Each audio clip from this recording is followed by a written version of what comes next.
కార్తీక మాసంలో వచ్చేటటువంటి పౌర్ణమి తిథి వచ్చిందనుకోండి, ఏ ఆలయంలో ఎక్కువ జరుగుతుంది? రెండు ఆలయాల్లోనూ సమానంగా జరుగుతుంది.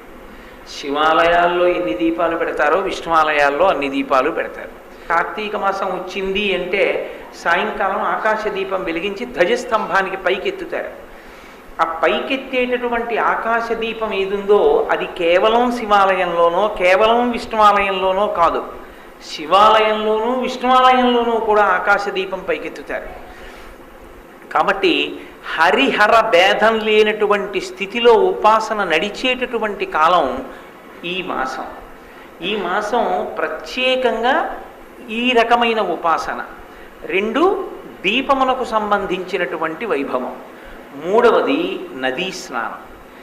మిగిలిన మాసములలో మీరు నదీ స్నానం చేశారా చెయ్యలేదా అన్న విషయాన్ని